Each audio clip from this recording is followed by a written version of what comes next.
Before anything else, Senator, I'd like to thank the committee for inviting me.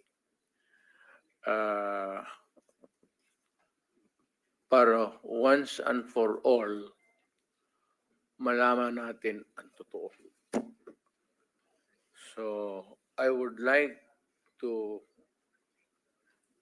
request sa inyo na huwag ninyo akong ituring president or kaibigan. Treat me as a witness and tignan natin kung lalabas yung totoo. So, with your permission, at maraming salamat po sa inyong lahat for inviting me. I'd like to start. My mandate as President of the Republic was to protect the country and the Filipino people. Do not question my policies because I offer no apologies, no excuses. I did what I had to do. And whether you believe it or not, I did it for my country. The war on illegal drugs is not about killing people. It is about protecting the innocent and the defenseless. The war on drugs is about the eradication of illegal substances such as shabu, cocaine, heroin, marijuana, party drugs, and the like, as a menace which ruins people, families, communities, and relationships, and tears apart the social fabric which binds society together in peace, harmony, and brotherhood. It is not unlike slogans which serves as calls for a better future, such as the war on waste, war on corruption, and war against climate change. I have always viewed people addicted to illegal drugs as victims and patients requiring medical help and not as criminals. That is why when the war on drugs slogan came into being, coined as first as a message to the people of Davao City to stay away from illegal drugs. But at the same time, I had a drug rehabilitation facility constructed in Davao City, a city government expense, manned by Davao City government doctors, psychiatrists, nurses, and health workers, among others, to look after the complete rehabilitation of those addicted to illegal drugs. I believe then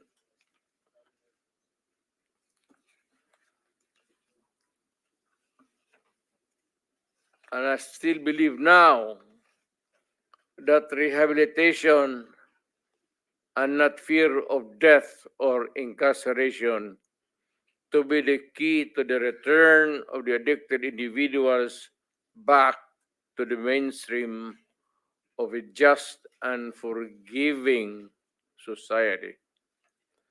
But no mistake about it, I hate drugs. I loathe the purveyors, the merchants, and the pushers of this demonizing element. I have not failed to emphasize this from the very day of the campaign when I ran for the presidency in 2016. This was my covenant with the Filipinos who believed in me. And to this day, must still agree with what in government have achieved. It is unfortunate that drug-related crimes are on the rise again. Every day you can read about children being raped, people getting killed and robbed.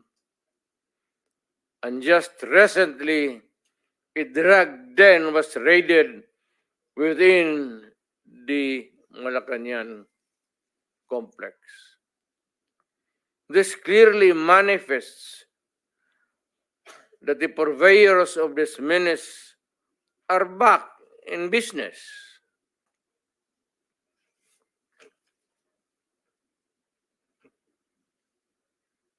Ano? Gawain natin.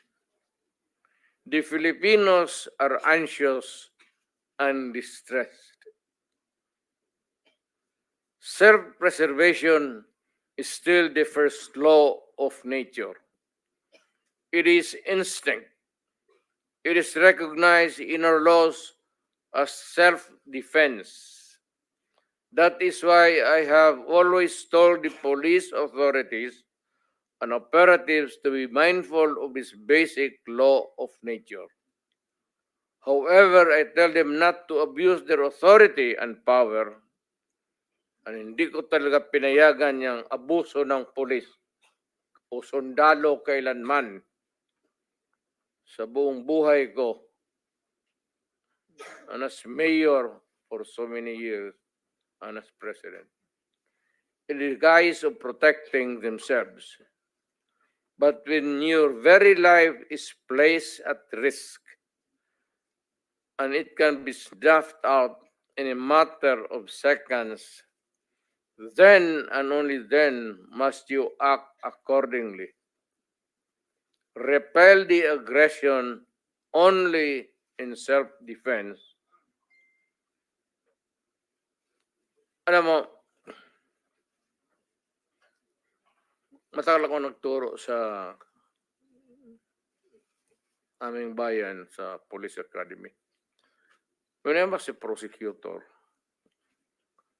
to augment my income, noon na bago akong kasal, nagturo ako sa pulis.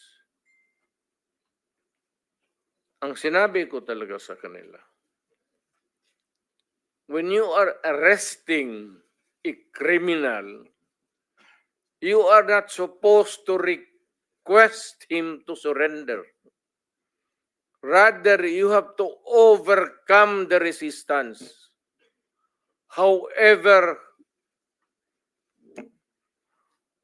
pag ayaw, it's the duty of the police is to overcome the resistance kung ayaw mag-surrender.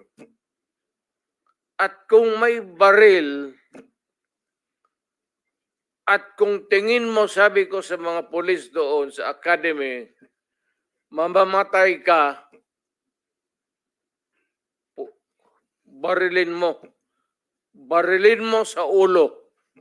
Patayin mo at least one less criminal in the community. Yun ang utos ko when I was a fiscal and I was a professor doon sa Police Academy. Yun ang turo ko sa kanila. No quarters given, no quarters asked. Criminal ito.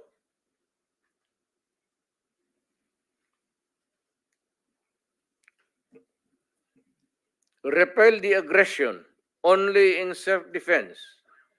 Do not make orphans of your children and widows of your wives. I don't want that in my conscience. as mayor and president. Hindi ko mabigat yan sa konsensya ko. I have warned, but before that, my job as president was never easy, and it was not meant to be.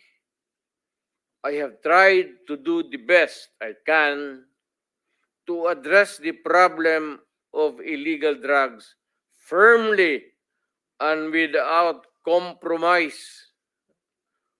For all of its successes and shortcomings, I and I alone take full legal responsibility sa lahat na nagawa ng mga pulis pursuant to my order.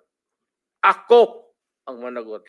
At ako ang makulong. Huwag yung pulis na sumunod sa order ko. Kawawa naman, nagtatrabaho lang. Yun ang gusto kong sabihin sa Pilipino at mabuti niyaya ninyo ako dito. Once and for all, yan ang gusto kong sabihin sa tao.